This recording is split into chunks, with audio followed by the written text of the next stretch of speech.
Bonjour, madame la journaliste. Qu'est-ce qui se passe? Rien ne se passe actuellement à part le sujet qui nous préoccupe aujourd'hui, qui est de savoir comment il faut s'assortir dans un avenir proche des déboires, des désastres que nous avons connus de par le passé, parce qu'on conjugue déjà ceci au passé, étant donné que nous avons eu un incendie majeur à Dantokwa il y a pratiquement 2 semaines de cela déjà. Et malheureusement, c'est un énième incendie auquel nous assistons, mais qui devient de plus en plus préoccupant parce qu'on devra impérativement s'atteler à trouver les voies et moyens pour déjà sur le volet technique, sur le volet sécuritaire, prévoir un dispositif pour anticiper éventuellement, on ne le souhaite point, sur ce genre d'événements malheureux. Et sur le volet social, comment encadrer nos usagers, les usagers du marché de Dantokwa, comment les encadrer au fin de les assister, au fin de les réconforter, au fin de leur apporter un soutien en cas d'accident, parce que des accidents, malheureusement, ça arrive, quelles que soient les précautions qu'on peut prendre. Mais sur un volet purement social, il faudra, en tant que... enfin, on exhorterait les gestionnaires de ce haut lieu de commerce, notre poumon économique à vocation internationale, parce qu'il ne faut pas oublier, parce que ça attire l'attention, ça attire les regards. Donc, et malheureusement, on n'a pas un encadrement sur le volet social des plus dignes, n'est-ce pas, pour rassurer déjà les usagers et les opérateurs économiques qui sont amenés à fréquenter ces lieux-là.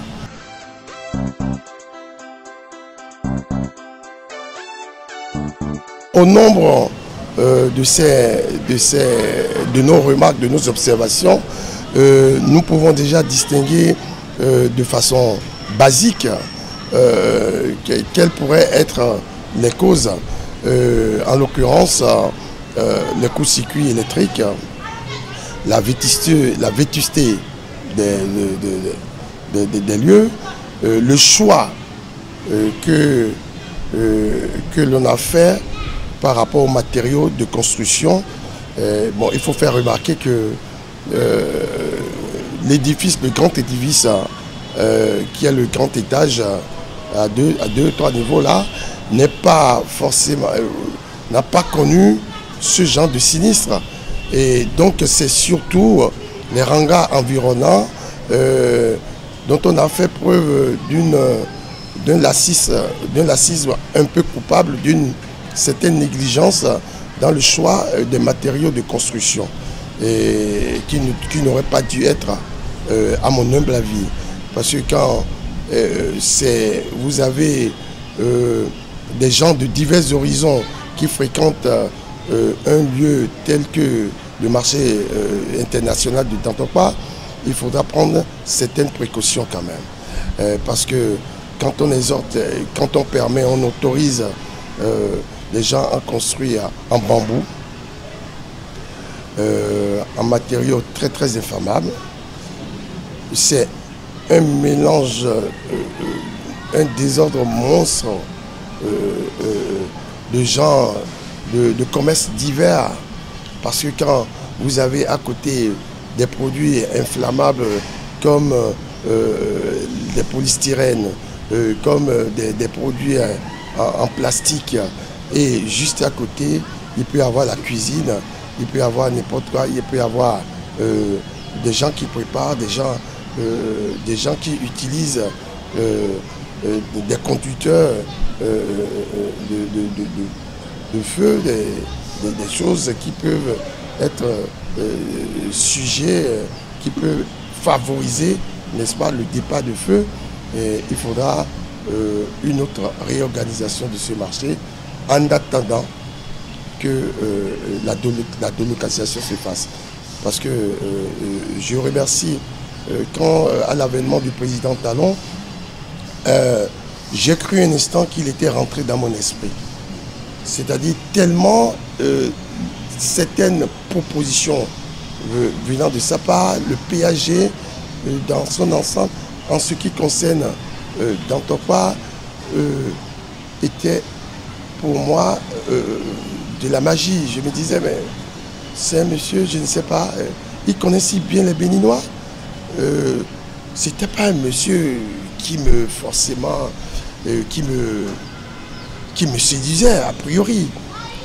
Mais il faut ça de reconnaître quand même que c'est quelqu'un de très inspiré et très organisé. Alors, je me retrouve complètement. Vous voyez, il avait déjà parlé de la délocalisation. C'est parce que quelque part, on sentait que quelque chose n'allait pas.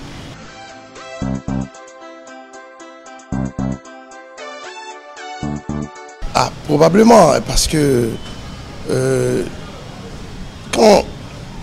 chaque fois qu'il y avait un incendie,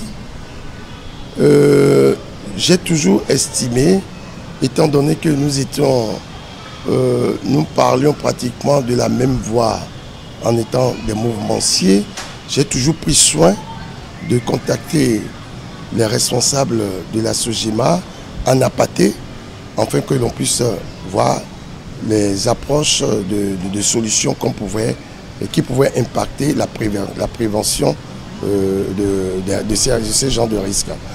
Mais malheureusement, force est de constater que jusqu'à maintenant, depuis plus de 5 ans, nous n'avons pas eu la chance de retenir l'attention des responsables de la SOGIMA par rapport à ce sujet.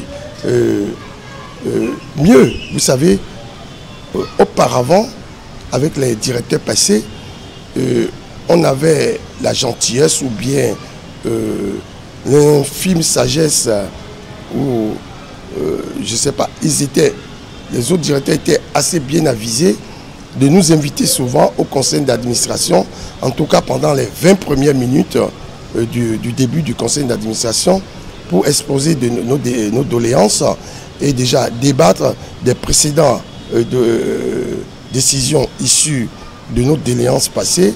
Et puis après, on quittait la réunion et pour qu'ils ne parlaient pas de leur source interne, de leur gestion interne devant nous. Donc, mais on avait cette opportunité avant de pouvoir discuter, tant soit peu de temps à autre, de ce que nous, les gens du terroir, nous les gens qui dormons avec ces gens qui sont à proximité, les usagers, qu'on connaît pour la plupart, et de donner nos avis qui étaient purement consultatifs. Ce n'était bon, mais souvent, ça apportait quand même déjà, ça instaurait une certaine ambiance des plus conviviales, des plus joviales, des plus cordiales, j'allais dire. Donc, depuis lors, depuis l'avènement du nouveau directeur, ce n'est plus le cas. Et les tentatives, des fois, pour réinitier, donner un coup de plus encore à ce genre de démarches, sont restées vaines, malheureusement.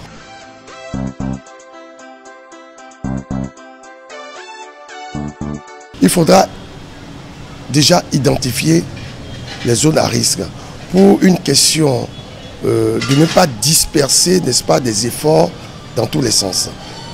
Identifier les zones à risque, faites un audit de l'électrification, parce que souvent on parle de court-circuit.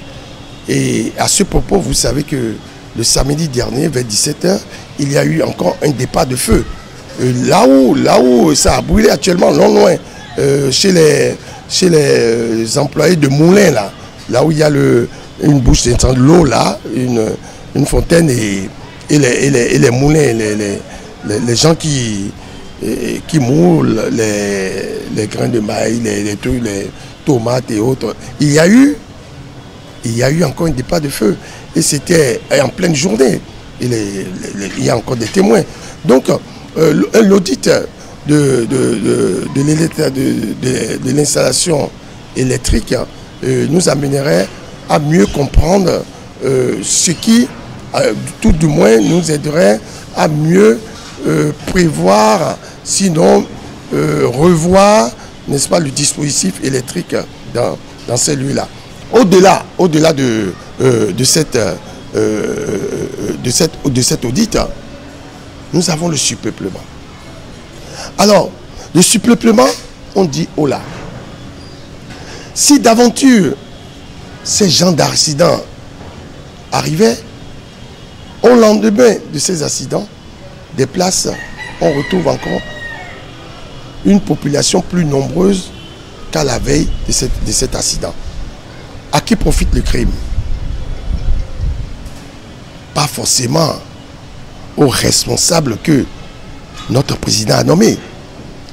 Ce crime-là profite à celui qui encourage une gestion au nom de l'accroissement des recettes, une gestion au mépris, n'est-ce pas, de toute réglementation sécuritaire. Parce qu'on sait qu'on en arriverait là. Dieu merci, on n'a pas encore déploré de perte en vies humaines jusqu'aujourd'hui. À supposer même de ce qu'ils insinuent des fois que de ce qui peut être commanditaire de ce genre de... Comment peut-on penser à ça? Moi, je ne peux jamais penser que quelqu'un délibérément puisse être au départ de ces feux. Non. On demanderait, en troisième position, je crois, l'appui de les doléances des professionnels du feu, en la personne des pompiers, que je salue respectueusement également, parce qu'à chaque fois, ils sont aux premières lignes. Alors, vous arrivez juste au cas de thérapie là, même la nouvelle construction, après l'incendie de pièces Sodi là, dont on parle, juste derrière le mur où il y a eu le départ de feu, on avait préconisé le génie militaire qui a construit, qui était à la manœuvre pour la construction, pour l'érection du nouveau bâtiment. Et les pompiers, les sapeurs-pompiers, on avait préconisé formellement qu'on n'installe plus des gens contre le mur de séparation, le mur érigé entre la voie et les limites du marché. Mais si vous quittez ici, je vous en prie, de grâce, allez là, filmer, montrer à l'opinion publique ce qui se passe. Il y a une bouche d'incendie là. Peut-être que je t'en parle depuis quelques jours, ils ont dégagé. Il y a une bouche d'incendie là. On a mis des gens là pour vendre. Vous allez à Djégoulin, à la Bonneterie, demandez.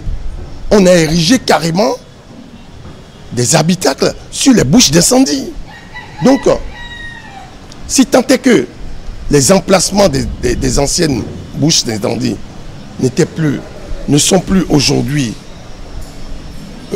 n'arrangent plus la configuration des installations des usagers, mais au moins les sapeurs-pompiers nous diraient peut-être dans tel coin, pour essayer il faut quadriller la zone éventuellement pour essayer des bouches d'incendie idéalement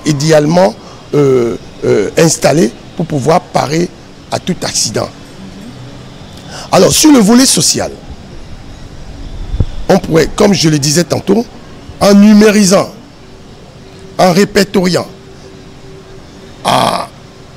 avec une marge d'erreur peut-être très infime, on saurait exactement, n'est-ce pas, le nombre d'usagers qu'on accueille, ou du moins ceux qui sont formellement identifiés et qui payent leurs redevances, les droits indirects, on pourrait éventuellement préconiser, par exemple, une assurance incendie et d'inondation pour préserver, n'est-ce pas, l'économie locale dont les usagers ne sont pas forcément conscients. Mais ils seraient bien contents que, au détour d'un accident qu'on ne souhaite pas, qu'il y ait au moins un canal économique, enfin, un dispositif économique qui serait à même de leur apporter un certain réconfort, un certain soutien pour poursuivre leurs activités économiques. Alors, tout ça là, mis l'un dans l'autre, on en arrive certainement à comprendre à mettre un dispositif en place en incluant maintenant les acteurs, même je veux parler des gardiens et le conseil local. Les gardiens, il faut déjà savoir que la société de gestion des marchés autonomes ne dispose pas forcément, n'engage pas des gardiens de sécurité, ce qui est déjà en soi un peu aberrant. Mais on peut comprendre que peut-être le budget ne leur permet pas d'introduire ce genre de dispositif. Mais nous constatons quand même que les usagers eux-mêmes ont sollicité les prestations des gardiens. Alors, d'autant plus qu'on a déjà identifié les zones à risque, on amoindrit déjà les coûts. Dans cette zone à risque, il y a déjà des gens qui ont déjà pris des gardiens. Ceux qui n'ont pas de gardiens, il ne reste qu'une infime partie. Et là, la société de la SOGIMA peut peut-être prendre en charge la surveillance de ces lieux en engageant peut-être au plus 10 gardiens pour ce grand marché-là, puisqu'on a réussi à circonciser même les zones qui pourraient être des zones à risque.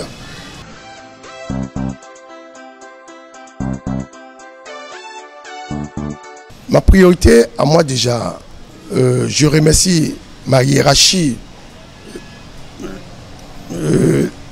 la mairie de Cotonou, n'est-ce pas, dont je suis le représentant dans ce quartier, qui n'a jamais manqué de m'orienter dans des orientations, de m'orienter sur des pistes des plus objectifs et des plus respectueuses de la loi. Je les remercie. Et d'autre part, je voudrais lancer d'abord à l'endroit des victimes toute la sollicitude, toute la compassion de la mairie de Cotonou, de la municipalité de Cotonou, et leur dire que leur désastre, leur désarroi, leur détresse ne sont pas de nature à être banalisés, qu'ils soient complètement rassurés. Le maire de la ville de Cotonou, déjà bien avant même, avait eu à prendre langue avec le conseil, tous les conseils locaux, tous les chefs du quartier, pour essayer déjà de prévenir certains problèmes, pour essayer d'abonder dans le sens des différentes doléances de tous les quartiers du littoral. Alors, en ce qui concerne Dantokpa, par rapport à cette préoccupation, nous étions en train de mûrir des réflexions, pas pour nous ériger en maître suprême du marché de Dantokpa, mais pour apporter idéalement, opportunément, n'est-ce pas, un accompagnement aux responsables de la SOGIMA. Pour les victimes et pour les usagers de Tantokpa, il faudrait, au-delà de la sensibilisation, au-delà de la répétition, de la sensibilisation, il faudra que chacun adopte un comportemental qui soit à mieux de préserver, n'est-ce pas, de ces dangers-là. Parce que c'est important. Et l'on ne serait fatigué de le répéter à chaque instant. Et pour ce faire, on peut avoir encore d'autres canaux. Il y a des responsables sur chaque stand. Et j'aimerais que dans l'immédiat, qu'on le responsable les appelle. Pour que cette sensibilisation-là, normalement peut-être tous les matins, devait être répétée, devait être dite à l'endroit de ces usagers-là. Et pour, évidemment, tous les acteurs impliqués, en l'occurrence les responsables de la société de gestion des marchés autonomes, la sagesse, l'humilité de collaborer déjà au sein même de la SOGEMA. Il y a des dissensions incroyables qui ne sont pas propices à une bonne collaboration. Ce que je dis, vous avez la latitude de vérifier. Allez à la SOGEMA. Appréciez un peu l'ambiance du travail qui règne. C'est un secret de polichinelle. Alors, j'exhorte les uns et les autres à jouer leur partition. Et à rassurer encore le DG de la SOGEMA, M. Aman Gansé, nous ne sommes pas votre ennemi. Ce n'est pas une attaque personnelle. Je veux parler aux responsables de la société à laquelle incombe la gestion du marché de Tantokpa. Je vous en prie, monsieur le DG. Nous sommes là pour vous accompagner. Nous sommes les natifs de Tantokpa. Nous dormons dans Tantokpa. Je vous exhorte à la plus grande des sagesses, à la plus grande opiniâtreté, pour savoir que en rassemblant tout le monde, nous sommes à même de conjurer le mauvais sort. Nous sommes à même d'atténuer ces risques. Nul, a priori, ne souhaiterait que ça brûle. Nous comprenons votre, n'est-ce pas, souci de rendre la société performante. Mais au-delà de ça, il y a des vies qui se meurent à cause de ces désastres répétitifs, récurrents. Mais nous sommes prêts à vous accompagner. La mairie est prête à vous accompagner. Pas pour des raisons que vous pouvez penser. Nous ne voulons point usurper de vos prérogatives. Notre seul souci est simplement de vous apporter quelque chose qui serait à même de soulager cette population, qui serait à même de prévenir le sinistre. Merci infiniment. Merci d'être à l'écoute. Merci de votre attention. Votre humilité vous grandirait énormément. Prenez de la hauteur. Et je vous souhaite vraiment de réussir dans votre mission. Et on est là pour vous accompagner. Merci beaucoup aux auditeurs. Merci à l'opinion publique. Aidez-nous. Nous serons là pour jouer notre partition. La mairie est là pour jouer sa partition. Tout le peuple béninois, les administrés de Tantokpa sont là pour jouer leur partition. Nous nous mettons à votre disposition, monsieur le DG. Merci encore.